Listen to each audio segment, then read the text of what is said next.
தேவனுக்கே மகிமை உண்டாவதாக. இந்த புதிய மாதத்தின் முதல் நாளிலும் கர்த்தர் உங்களுக்கு அருளும் ஆறுதலின் மன்னா. நான் உனக்கு என் ஞானத்தின் ஆவியையும் தெய்வீக புத்தியையும் தந்து உன்னை வெற்றி பாதையில் வழி நடத்துவேன். 2 தீமோத்தேயு 2:6.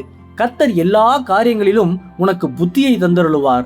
கிறிஸ்துவுக்கு பிரியமானவர்களே, இந்த புதிய மாதத்தில் பிரவேசித்திருக்கிற நீங்கள் உங்கள் முன் இருக்கும் கடினமான சூழ்நிலைகளில் எப்படிப்பட்ட முடிவுகளை எடுப்பது என்று தெரியாமல் குழம்பி போய் தவிக்கிறீர்களா? கவலைப்படாதீர்கள்.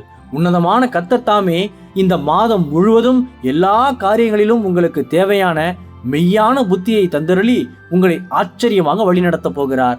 உங்களுடைய சொந்த ஞானத்தால் சாதிக்க முடியாத எந்த ஒரு காரியத்தையும் நிதானமாக ஆராய்ந்து செயல்பட தேவையான தெய்வீக ஞானத்தை கர்த்தருடைய ஆவியானவர் தாமே தர வல்லவராய் இருக்கிறார். அன்று சாலமோன் ராஜா கர்த்தரிடம் ஐஸ்வர்யத்தை கேட்காமல் ஜனங்களை நியாயம் விசாரிக்க தேவையான ஞானத்தை கேட்டபோது தேவன் அவனுக்கு ஞானத்தையும் புத்தியையும் கேளாத ஐஸ்வர்யத்தையும் தந்தருளினார்.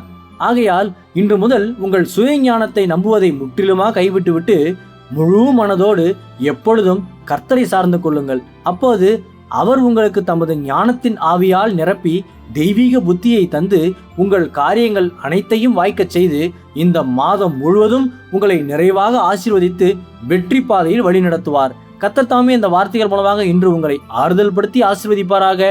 ஆமேன். அல்லேலூயா. ஜெபிப்போம். என் அன்புள்ள பரிசுத்த பரலோக பிதாவே, இந்த புதிய மாதத்தின் முதல் நாளுக்காக உமக்கு ஸ்தோத்திரம். ஞானம் புத்தியின் உறைவிடமே, இந்த புதிய மாதம் முழுவதும் என்னையும் என் குடும்பத்தையும் போஷித்து பாதுகாத்து உமது ஞானத்தால் நிரப்பி வழிநடத்தி ஆசீர்வதியும். இன்று பிறந்த நாள், திருமண நாள் கொண்டாடும் உமது பிள்ளைகளின் இந்த புதிய ஆண்டை உமது நன்மை கிருபையால் முடிசூட்டி ஆசீர்வதியும். பிதாவே, இயேசுவின் வருகையில் நான் அவரோடு எடுத்துக்கொள்ளப்படும்படி என்னை தகுதிப்படுத்தும், தயார்படுத்தும். இயேசுவின் நாமத்தில் ஜெபிக்கிறேன் எங்கள் நல்ல பிதாவே. ஆமேன். மாரநாதா.